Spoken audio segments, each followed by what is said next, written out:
The following session was recorded live in San Antonio, Texas for the 2003 CALLERLAB Conference. This is tape number 3, Orientation Session. Welcome to CALLERLAB. This is San Antonio, last I checked. Did you find it on your badge? Yeah, I found it on the badge. It was a little confusing because upside down it doesn't say San Antonio. It says Oin Oin. So now it says yes. But then I looked in a mirror and that didn't help any either. My name is Gregg Anderson. I'm a has-been. I has been doing lots of stuff over the years for CALLERLAB, and now I get to be here and join you for the second year in a row. You're lucky this year. Last year, were we in Richmond last year? Yes. Yes, Richmond, Virginia. You know, different city, different hotel. It doesn't make a lot of difference. Can't keep them straight.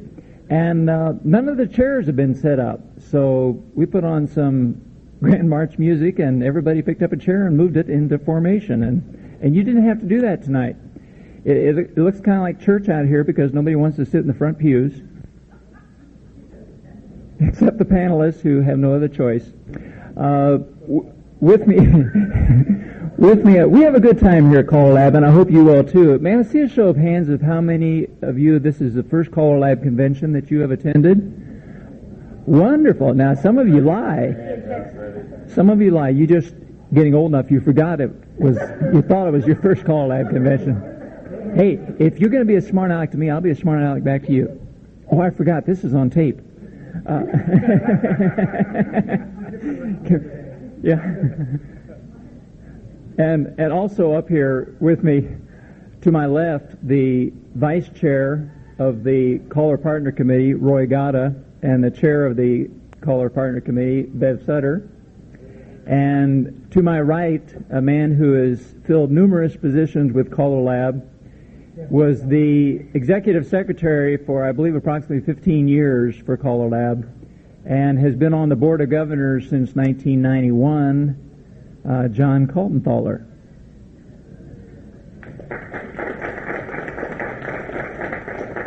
Give a nice big hand for John, because I'm going to turn over immediately to him and let him give a little bit of background on CALLERLAB, where its beginnings were, many of the things that have been accomplished over the years, and just a lot of good background that we hope will be helpful to you to enjoy the convention a little bit more. And certainly at any time we will have a chance for questions a little bit later on. And one of the things that you will find out about question and answer sessions, at any of the sessions that you attend here at CALLERLAB, you will find microphones out there on the floor. All of the sessions are being taped once again this year by Convention Tapes International, and we require anyone who wants to ask a question or make a comment to step to a microphone, please, because it is very annoying for the people who go and buy the tapes later and they're listening to this 1-minute silence and they hear a little bit of mumbling in the background because someone's trying to state a question from 40 feet away from the microphone. So please cooperate in that regard, and anytime you have a question or a comment, step to one of the center aisle microphones and state your name and what state or province you are from or what country, and then follow with a question. We would appreciate it so much. So without further ado, I'll turn it over to John. Thank you, Greg. Kind of nice when he says the things that are important first. One of the projects that I've been involved in for at least the last 4 years has been to make a compilation of the best of the CALLERLAB tapes. And even though we say every year, if you're going to ask a question, please step to a microphone, you would be amazed at the number of tapes that have the blank spots in them. What I want to do is to see if I can bring you up to date by saying what happened in 1974 and the immediate 2 or 3 years before that led to the formation of CALLERLAB, and mention the 15 items that were a part of that very first meeting that they had, where the original CALLERLAB, not CALLERLAB, but the Hall of Fame from Sets and Order American Square Dance Society got together to have meetings at their own expense. And they flew from all parts of the country out to Los Angeles under the direction and tutelage of Bob Osgood, and they met to try to form an organization in the early 1971, 72, 73 time frame that led to the first CALLERLAB convention, which occurred in St. Louis in 1974. I mentioned the fact that there were 15 items that they had as a part of that, and I just want to read them and then just maybe with a couple of them give you just a little bit additional background on those 15 points. The first point was, let's put the dance back into square dancing. And if you think about what was happening, and how many of you were calling or dancing in 1974? You remember how things were at that time? They weren't what they are today. We didn't have a lot of the things that we have today. We didn't have the exchange of ideas. Callers were very possessive of the knowledge that they had, and they didn't share it with too many people. There were a few caller schools, but not many. And a lot of it wasn't much dancing, but there were a lot of workshops, and you'd work like the very dickens on something for a whole night and never hear it again for maybe a year, because that wasn't that caller's thing. He didn't want that particular call. The second item that they agreed upon was an accepted form of standardization is necessary and is vital in order for the continuance and growth of the activity. Sets in Order had a basic and an extended basic repertoire of calls that numbered about 75 calls. It is interesting as you look at what has happened over the past years from 1974 to look at the number of calls that were added to the mainstream program since the inception of CALLERLAB. And there was one call which was added, touch a quarter. Caller teacher leadership training is necessary and is the responsibility of the callers and teachers. Sometimes we hear callers say, well, I don't want to be a leader. I don't want to teach, I just want to call. How can you do one without the other? Whether you want to be a leader or not, you are, by virtue of the fact that you're the caller, you're the one who is leading the dancers, whether you want to be that leader or not. And you have to accept that responsibility. Point number 4 was that professional standards for callers and teachers need to be established. If you try to put down a list of things that callers should have, the attributes, the personality traits, and things of that nature that the caller should have, you're not going to get a complete agreement among the people who would list various attributes. But the one thing that was on everybody's list was integrity and ethics. So they had to develop a set of ethics. They said that today's square dancing is due for a reappraisal. I don't think there was a question in the world over that. If you remember those days, there was a whole bunches of new moves coming out all the time. And everybody in different parts of the country had a set move that they wanted to do. And there was no standardization whatsoever. The combination of the various parts of the square dance activity should be encouraged, such as rounds, contras, and quadrilles, not just square movements, not just what everybody is dancing, but try to get together some degree of standardization, some grouping of calls. CALLERLAB didn't create these things, they merely identified what was being done in various parts of the country. The selfish exploitation of square dancing should be avoided and vigorously discouraged. And the over-organization of dancer leader groups could be to the detriment of the activity. How many of you have sometimes thought that perhaps we're over-organized in square dancing? And maybe it's better off if we go back to caller-run activities, caller-run clubs. Some people believe that today. And we're not here to say what's the best for the activity, but we're saying to look at them and give them an honest appraisal.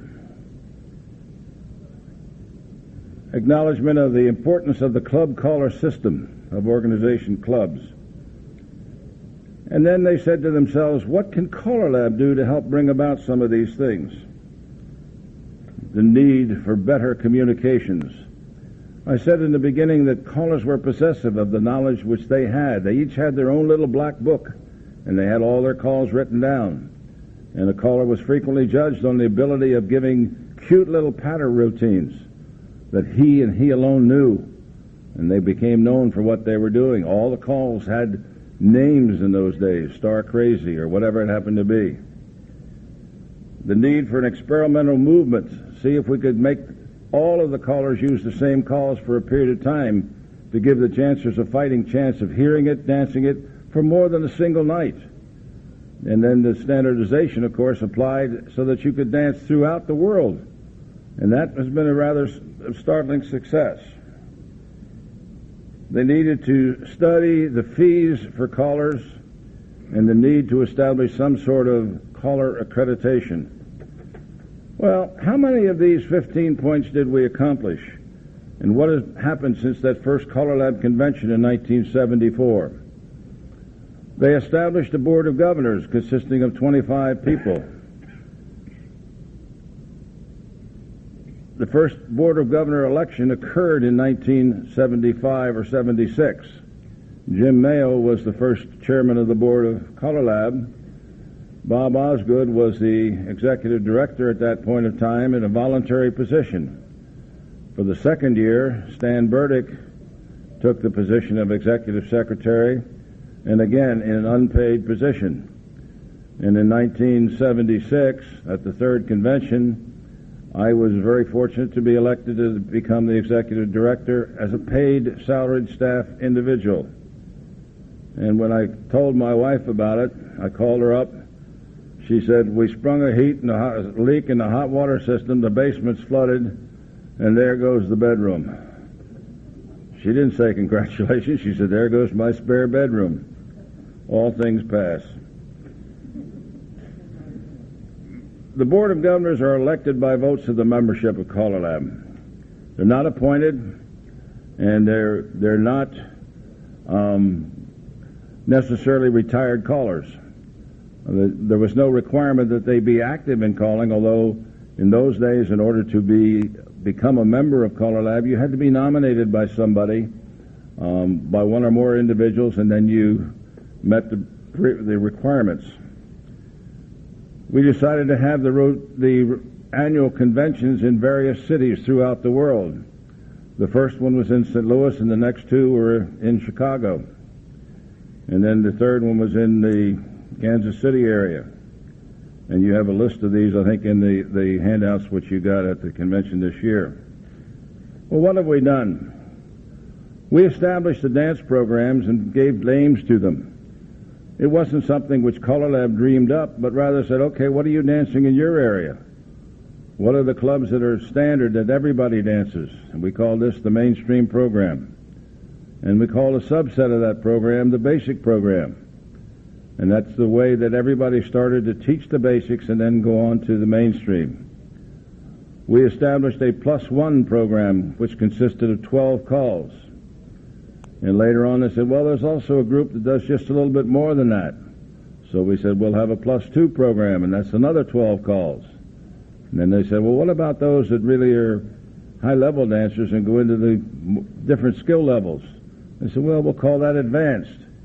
And then they subsequently broke that into A1 and A2, and then they went on into challenge. And they had 4 levels of challenge. And now they've since modified that somewhat as well. They came up with a quarterly selection committee. And the quarterly selection was a means of establishing an experimental move. Somebody was going to write a move, go ahead and publish it in the note services, and if it's good and it looks like it has applicability to a given dance program, let's everybody teach it, let's everybody use it, so that we have the true portability of dance programs. This was very effective. And they established a code of ethics because we all agreed that ethics and integrity were an essential part. Some interesting things happened in that first session at St. Louis in 1974. If you can picture a crowded hotel lobby, people like Vaughn Parrish, Frank Lane, Marshall Flippo, Jerry Helt, sitting there with arm turns and deciding whether they want to have hands up or hands down. And in one of the meetings, Jean Parrish, who was a sweet, sweet grandmother, said, I don't care where a man puts his hands as long as he's gentle.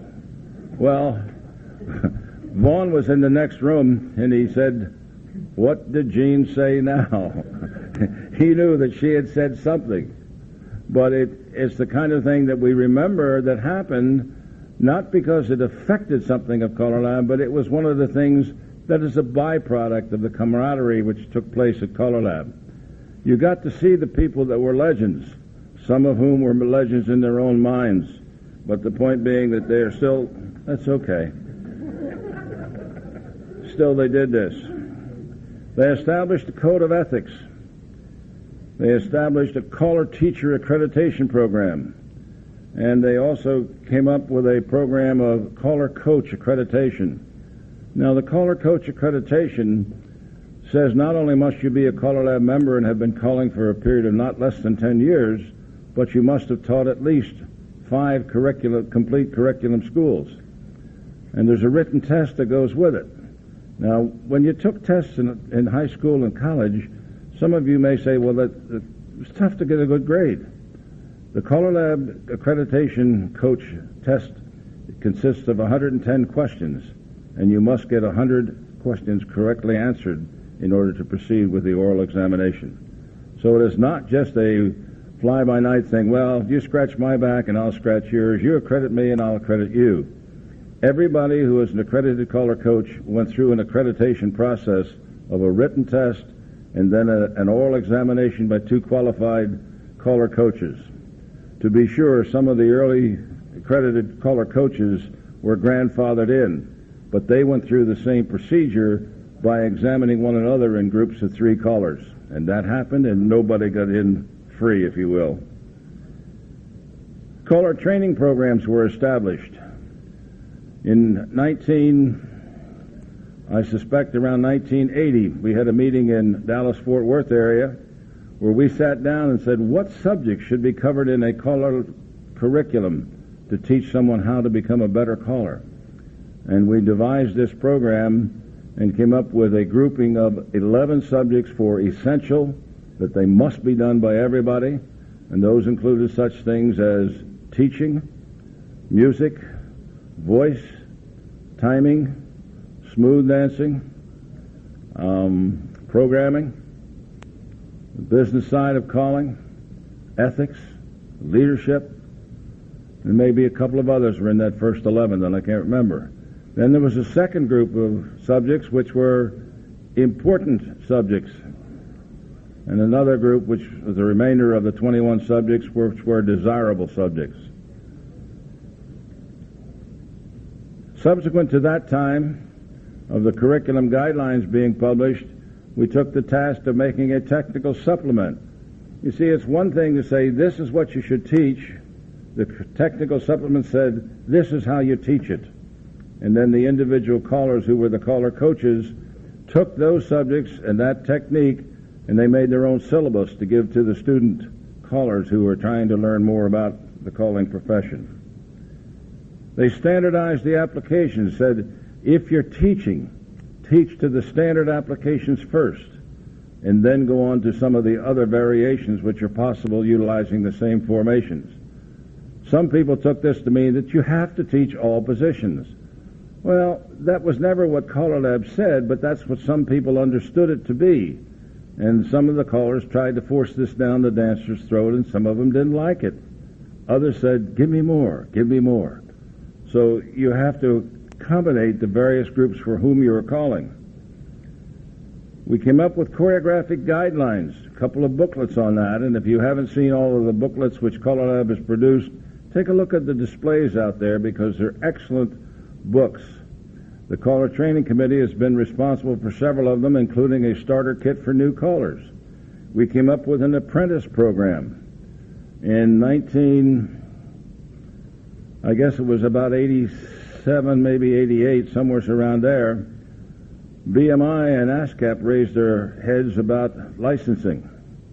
And if any of you were calling in those days, you may have received a letter saying that if you want to continue to use music in your programs, you're going to have to pay a nightly fee of $22 for every place you call.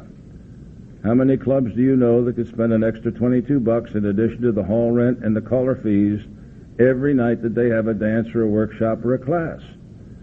So we got together with BMI and ASCAP, and we came up with a system where they would license the callers to call at a very nominal rate. Some callers abused this and created problems for themselves and their clubs. But when you think about it, is it better to have a couple of thousand callers paying $50 each to call any music they want, or have 6,000 or 7,000 clubs paying $20 every time they have any dance group together? No exceptions for demonstrations in nursing homes or churches or any of that sort of thing. We felt that the BMI and ASCAP licensing procedure was one of the major accomplishments which occurred through CALLERLAB. The CALLERLAB Foundation was formed, a means of providing for the preservation and promotion of square dancing. And then they said, well, gee whiz, if we're doing all this stuff, why don't we take our conventions out to different areas? And why don't we take some of them overseas and have a mini CALLERLAB? And we called these mini labs. The first one was done in 1985 over in Australia. And there were several things which happened over there, some of which are kind of amusing. But if you've ever been to Australia, you know that the callers over there call at a rather fast tempo. And we went over from the States. The original staff at that one was Jim Mayo, Jack Lasry, John Jones, Ernie Kinney, and me. And we would talk to the callers over there and say, why don't you slow down your tempo? And their answer was, the dancers won't let us. And we had a dance for them over there with 85 squares in attendance. And they said, oh, we love your tempo. It was about 126, 128. Can't you get our callers to slow down? It happens, people. Truly it happens. And there are some things like that which CALLERLAB has taken a position. It's working gradually, but it's going to take time to get all of Australia to get to a slower tempo. We have the overseas mini labs. We've had one in England, we've had one up in Maine, and we've had one over in Germany. We're going to have one, I think, in Canada before too long. CALLERLAB put out newsletters. The first couple of years we had the direction and guidelines, and then subsequently we limited just to direction. Scholarships have been established by CALLERLAB and grants for caller associations to conduct caller training.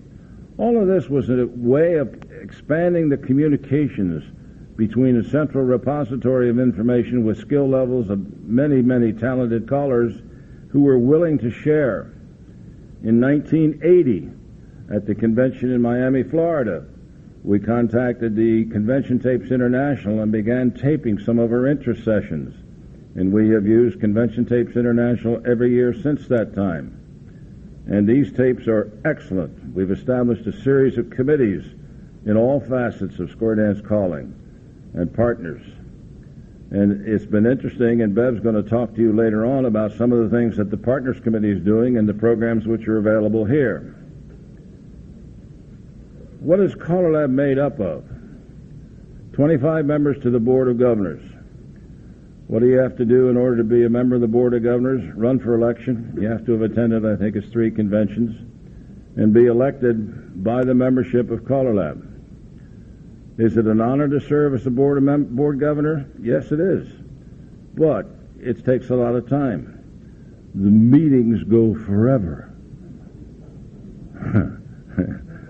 Any of you who have been on the board can attest to that fact. And an hour after that. Yeah, and then the fun begins. The Board of Governors is governed by an executive committee which consists of 6 people, plus the executive director, who is a non-voting member of the executive committee. And they meet 2 or 3 times a year in person at some location throughout the U.S., and they also have communications by email. This year, during the past year, the Board of Governors had 25 pieces of correspondence that they were required to vote on by email. The Executive Committee had 54 items, and the Executive Committee had 100% participation by every member of the Executive Committee on those 54 votes. And the regular board members, for the most part, they averaged over the whole year 99% response to the email. The categories of membership that we have are apprentice, a licensee with insurance, an active member, and a gold card or a life member, and a retired member. Those are the categories. We used to have a category called subscriber, but we changed that. The administration is conducted by a home office with a paid executive director and a paid staff. And they use modern office technology with a number of computers. Email is a major means of compliance, and we have completely added the ability of sending out direction by email to reduce the cost of postage and the cost of paper and the cost of reproduction and the time it takes to collate and the time it takes to stuff. Herb Egender one time came to visit our house, and he said, it was fun visiting the executive director's office and house. And I came there, and after he said hello, he said, now sit down and stuff it, because we were in the process of sending out a copy of direction. Somebody had to stuff it. I thought I had 2 extra hands to help stuff it, so that's what I had him do. The CALLERLAB Foundation is run by the same board of governors that runs CALLERLAB, and the same executive committee and the same executive secretary. We call him an executive secretary for the foundation, executive director for CALLERLAB itself. Same chairman, same executive director, same separate bylaws, a separate accounting system, and the funds are used strictly for the preservation and promotion of square dancing. We have a number of items which we have sold. We have prepared these, and the profits of those go to the organization, and there are some of the profits that we turn over to the foundation. For any of you who were here for the dance that we conducted last night, I think it was just last night, the total monies that we received from that foundation dance last night was $1,401, and we thought that was pretty good. This year at this convention, we're going to have an auction of items which have been donated by various people, many of the record producers and vendors and so forth, and that money is going to go to the foundation. Tommy Miller is the chairman of the fundraising committee for the foundation, and they came up with these little decals, which he euphemistically calls decals. I don't know if that's because of where he lives in Pennsylvania or not, but he calls them decals, and so we all call them decals to satisfy Tommy, because you don't argue with Tommy. But that has been a fundraising event, and we do these various things to try to raise funds for the foundation so that the money can be used for the promotion and preservation of square dancing. They're very effective, and they've been effective in the money that they've raised. We had a presentation at the Board of Governors this afternoon of a firm who specializes in raising funds, charitable organizations especially. And they listed the amount of charitable money which was donated during this past year, which was $225 billion. Most of which went, about 50% of that money which has been donated to charities has gone to churches. Well, to some of us, square dancing is our religion, so maybe we should want to try to cash in on that. But the point being that we are looking, as a board, to ways that we can use to promote the activity through the foundation, and you can rest assured that your Board of Governors is trying to use your dues money wisely and effectively, and we have been very, very successful in the recruitment of callers, and we have the best program and the least expensive program to get licensing. Don't let anyone tell you that they can get it for you less expensively. They can't. We have the system, we have the staff, and we have the meetings, and we have the dedicated people to help you in the future of your activity as a square dance caller. If you haven't attended a caller school recently, try to go to one that is conducted by an accredited caller coach. They have the training, and they've proved their bona fides by their performance over a long period of time. It is worth it to your professional career. Now, are there any questions before I turn it over back to Gregg or Bev, whoever's getting it next? Don't forget to step to a microphone if you have a question.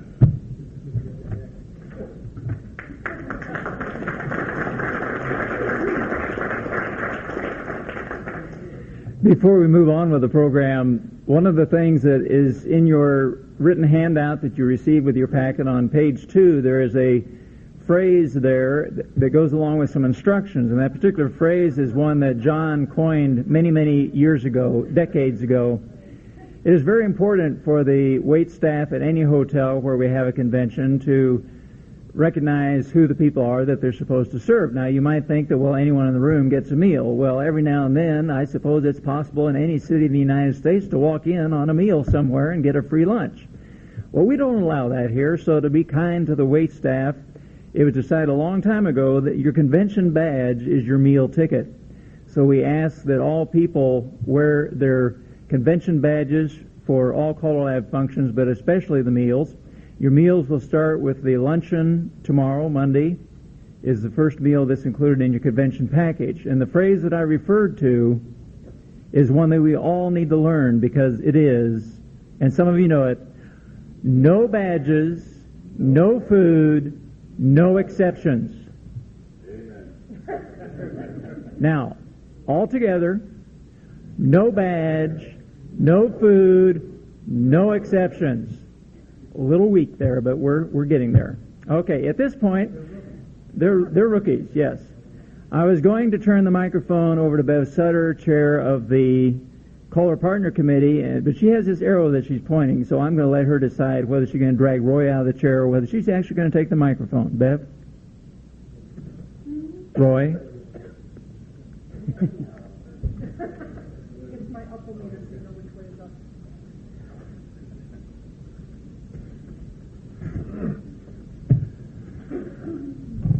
Okay, my name is Roy Gata, and I thought I was going second, so some of these comments won't make any sense at all. Okay, but I'm just going to talk. Bev's going to deal with some of the history of the details of the history of the Partners Committee. I will tell you I've been involved with it since probably the the early 80s, when everything started in its formative stages. I was not in the initial meeting which started, but I was probably next door eavesdropping. And what I want to talk about a little bit, though, and this will be initially directed towards the partners and then towards everybody in the room here. And first of all, the role of the partner over the years has not changed. However, the perception of the role of the partner has considerably. In the early days, there was pretty much the traditional, quote, wife in the background role. And I was one of those wives in the background. And now there's more of the perception of, okay, you are part of the team and you are here to assist in the gathering and or dissemination of information. And that's basically how you should feel. The fact that you are here indicates that you are an active participant in the calling career of your spouse. And with that in mind, keep in mind that you as a partner are free to go anywhere the caller part of the team is free to go. Any of the meetings or interest groups or discussions, you are free to speak. You are recognized to speak, and your comments are welcome because you probably know just as much about the activity as your partner. Chances are you possibly know more about the activity, but you don't necessarily know more about some of the technical details of the choreography. You might. I don't know that for a fact. But your comments are not only accepted, they are welcome, and please feel free. In a lot of the meetings, there will be straw votes, and there will be, let's see a show of hands, who wants to do this? Yes, you may vote, you may contribute. I believe if it's a committee meeting, technically, only the members who are active members of that committee can take a vote if it involves a vote that will be presented to the board as a proposal to be voted on by the general membership. However, very often the people running the meeting, the committee heads, will make a decision that they want the opinion of everybody, and they do mean that. So please keep that in mind. You may notice on your badges that some badges have a little C on them, some do not. The ones that have the little C indicate that's the caller partner, or the caller part of the team. That was put there for a reason, and might have a little to do with me wearing caller's wife badge around a lot for several years. It's not intended as any kind of, okay, this is the important part, or this is, why do we need that differentiation? Mostly it came about to avoid uncomfortable moments that sometimes occurred at some previous conventions. For instance, where I would be standing with my wife and someone would come up and start talking to me about choreography or something, and I go, she's the caller. And the conversation would effectively end at that point in time, not necessarily because the person didn't want to talk to a woman, but they were so embarrassed that they just wanted to go away. So that's the reason for the little C. Some of you probably hadn't even noticed it, but that's what that is for. It's a little help to identify if you have a specific question that you're looking for that type of information that perhaps only the technical aspects of the calling could be answered, and you want to speak with the caller or whatever. But that's what that's there for. We do have a partner's handbook, which we're going to be looking at during some of our meetings this convention. It was developed in 1989 with some revisions in 1992. It is in serious need of revision, and we're hoping to get that started at this convention, and no way are we going to complete it. Bev and I were talking. It's about a 70-page booklet. We figure it can probably be cut down to about 30 pages, which will make the printing office very happy as we make those available for the partners. And I just have kind of one other thing to say. I wanted to basically let you all know what it is you could do here, which is basically anything you want. You also don't have to go to any meetings if you don't want to. But then, of course, that applies to the callers also. You're here to get from this convention whatever it is you want to get from it. You want to go play golf? Fine. I don't think that's why you're here. But once again, no one's going to hold a sledgehammer over your head. I just had one little story I wanted to relate from back in. This goes back to 1976. I think I was 12. My wife was a little bit older, but and Betsy and I at the time were living in a small mobile home or a large trailer, depending on which end you were looking at it from. And Betsy had just come back from her first CALLERLAB convention in 1976. And in this trailer we had a little double sink in the kitchen. And Betsy came back from the convention. I hadn't gone with her. I was in landscape construction. And in April, you don't go away if you're in landscape construction, at least not in the Northeast. And she was all aglow and happy and excited. And I said, that's wonderful, dear, but I need your help for a second because the sink's clogged up and I need you to hold your hand over this side so I can plunge the other side. And that was her welcome back from her first CALLERLAB. And the reason I tell the story is because while you're here, above all, keep everything in perspective. You're going to hear some things that you disagree with. You're going to hear some things that you think are downright stupid. But remember, whoever is offering these opinions or these suggestions, they're sincere. And they're offering these in the hopes that it's going to be good for the activity. So keep that in mind. And if you have something to say, and if you think you're the only person in the room who thinks that way, say it anyway. You might not be the only person, but the other person was also thinking the same thing. Chances are, as we tell people, if you have a question but you're afraid to ask it because you think it's a stupid question, it's almost guaranteed there's someone else in there who's thinking the same thing. So go ahead and ask it. And of course, the other thing is you might be the only person in the room who's right. So that's about all I had. And once again, Bev and I are available throughout the whole convention. Partners or callers, come talk to us. We're here. Thanks.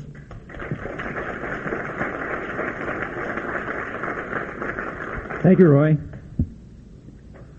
I just saw a sign that it came to me. There's an up arrow pointing to Bev. I believe Bev is going to be the next on the program. Bev, would you like to talk to the group? Yeah. For purposes of the microphone, I won't bother describing it. Yeah, the tape. Yeah, but you can point it this way and say, I'm a stupid. Well, whichever way. My name is Bev Sutter. I'm from Asbury, Iowa. It's a suburb of Dubuque, Iowa. The better suburb. We can use our own name now. We used to have all our mail sent from Dubuque. Partners. Well, first of all, you don't need to be attached at the hips or the ankles or the wrist. None of these gentlemen up here are my partner. My husband's taking a nap. He golfed really well today, and when you hit the ball that many times, you need a rest. He's going to kill me for that one. It's on tape. Don't buy this one. The Partners Committee started in 1984 with Erna Edgener, who is now deceased, and she thought there should be an indoctrination session. That's what you're here for. And there should be a hospitality room for the partners, because sometimes the meetings sounded too technical for their use, or just not anything that interested them. They had to have someplace else to go besides shopping. So they had started the Partners Committee. Subjects they thought of most importance were assertiveness, aerobics, ethics, time management, CPR, problem solving, helpful hints in learning names. Whoever here, Greg. I don't remember how I remembered that. Color coordination. Boy, there's some people who could use some help with that. Financial side of the calling, the caller-partner relationship, and separate invitation to partners to come to convention. There was a caller at one time who was a speaker, and his other job was an analyst for Wall Street financiers. And when he went home after having a session on stress, and he being the speaker, sought out his own analyst to find out how to solve our problems, because he had no idea. So all our problems are not little ones, but they're not all big ones either. And if you have a solution to some of these problems, bring them to our meetings. If you have some questions about some problems, bring them to our meetings. We'll talk about them. 1985, they had 110 responses to a questionnaire that was sent out. 1986, there were 150 partners here. They discussed style, dress code, ethics on and off the floor, how to identify yourself, lifestyle, and problems of the full-time caller versus the part-time caller. In 87, there were 90 to 95, and they kept getting less and less as our caller population does too. We also had a seminar, and this lady has done it twice, on wardrobe planning and packing for weekends or weeks. She brought in one of those 20-inch Pullman, or 20-inch, one you can shove under the seat. Well, you used to be able to shove under the seat on an airplane.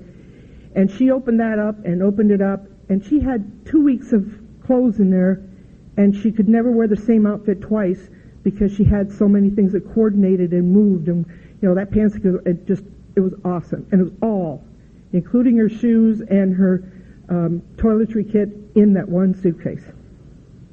So she was really good at that. How to handle emergency situations at a dance, communication, diplomacy, organization and time management, your role as a partner, guest speakers on table decorations and party food. These are all ideas that we want to eventually sometime get at. And if you have any expertise in any of these, see me. Leave your name, number. What do we wear at these conventions? You don't have to wear square dance clothes. Imagine that. Some people might not recognize you without your square dance clothes, but you can be very casual. Light jackets and sweaters for some of the session rooms because they will be cool. Monday evenings, dress code is kind of like Sunday, going to church, meeting clothes. And then Tuesday night, you get to dress up in all the glitz and glitter, or not, doesn't matter, but as my sister says, you can never overdress. And let's see, detach from your partner. I have 2 sheets of paper up here. One is so that you can put your name, your email address, and any comments. And if possible, I will start communicating to the partners through that list, if you choose to. If you don't want to, you don't have to either. The other one is a list of some people that are partners on the Partners Committee. They don't list area codes for your phone numbers. So if you would come up and verify your address, your area code, and there isn't even a zip on it. So just kind of verify that for us. We'd appreciate it.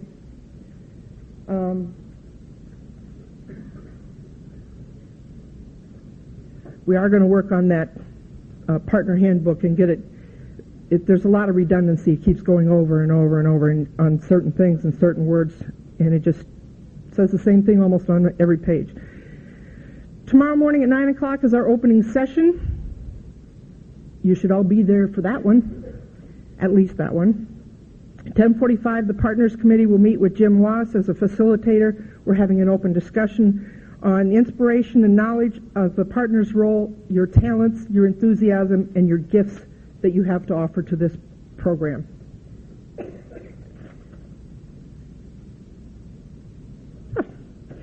Um, 10:45 on Tuesday, a CPR hands-on introduction. It is not a CPR class, but we're going to show you that you can do it. Last year was very well attended, and there were several people that went on there absolutely astonished that they could do it, and they were going to seek out certification in their hometowns when they got back. On Tuesday at 1:30, is Gail Gordon here? Gail Gordon? Partner Gail Gordon? She is a clinical psychologist, and she's going to do a program on Life's Dance is an Interactive. I've got some stuff here from Reno, their Chamber of Commerce. If there's anything there that interests you, whether you're going to be there or not, let me know so that I can kind of plan for a session or just time out of the building. And I think that should be it. That ought to be. Thank you, Bev. How can anyone not imagine something to do in Reno? They do have. There's a wide variety of things. I remember a lot of sights to see, and let's see, skiing that time. Yeah, skiing that time of year. You can definitely ski Reno. Yes, yes. In this very room, in about 10 minutes, there's going to be an after party. That's definitely one of the fun things to really get this convention rolling. A lot of laughs. You'll enjoy it. It's a hoot every year. But the after party program is followed Monday and Tuesday by some informative sessions that you've heard a little bit about. There's some fun sessions. The banquets become not only good places to enjoy a meal with your friends and your new friends, but a wonderful place to see some of the members of CALLERLAB recognized for various achievements and for various services to the organization. And those award ceremonies year after year are some of the most touching parts of the convention, because you find out more about people you've heard about, some people you've not even heard about, who besides this, behind the scenes have done a lot for CALLERLAB.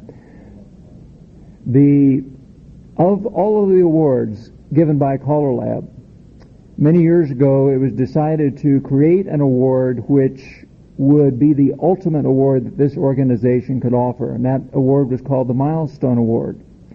There have been numerous recipients of the Milestone Award over the years. There is no set number of people who would be recipients in any one year, but those presentations at a CALLERLAB convention are truly a highlight, in my opinion, of what our activity is all about. There are at least, looking around the room, 3 recipients of the Milestone Award in prior years. No, 4. I see 4. Could I have just, since we're here, all of the recipients of the Milestone Award in prior years, would you please rise? Mr. Osgood, go ahead and stand up. Thank you. Mr. Egender, Mr. Howe, Gloria Rios Roth, and up here John Kaltenthaler. Wonderful. Thank you so much for coming. Now you may be wondering, because I am too, but I think I know the answer. You may be wondering, well, this is an orientation session intended for people who have either not been to a CALLERLAB convention before, or perhaps it's been several years since these people have been to a convention. Why are the Milestone Award recipients here? Well, I think they're here to make sure we don't foul it up. That's my own personal belief. And I'll probably get a talking to later if we missed cue on anything. I'm getting lots of help from my committee now, and I can only hear out of one ear at a time sometimes. But anyway, thank you for the add-on information. But point the arrow at me. Anyway, if we do have a couple minutes, if anyone does have a question or a comment that you'd like to make, like I say, please step to a microphone. Yes, we have someone walking to the microphone now. I'm wearing a ribbon, so it says panelists, so I better say something. When you Excuse me, would you please identify who you are? I'm Freddie Kaltenthaler from Pocono Pines, Pennsylvania. And when you go to eat at a table and you've come with friends, don't always sit with the same friends. Make some new ones. Find out what Pennsylvania's like versus this desert.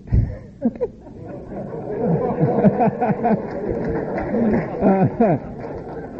Speaking of eating, this is one of those purely mundane details that Jerry Reed may not think to mention, but it's just one of those things that has bothered me over the years.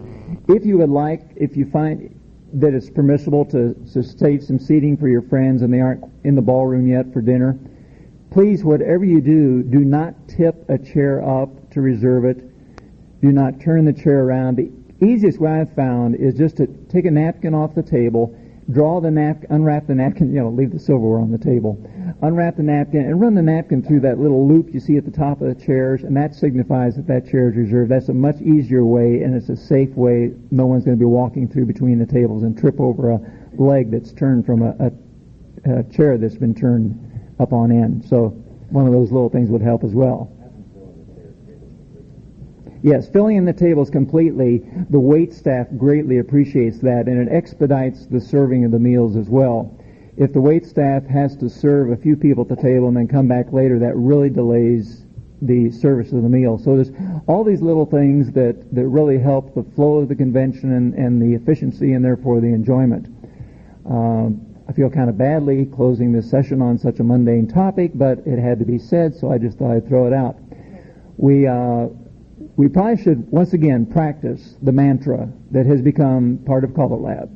All together now, no badge, no food, no exceptions. Excellent. Gloria. I have one comment to make, and I think you are Gloria Roth from Nova Scotia, Canada, and from Florida. In introducing Bob, I think we should give him the credit that he certainly has earned, because it's him that brought all of us together in the formation of CALLERLAB and was our first executive secretary, and I think he should be recognized for that.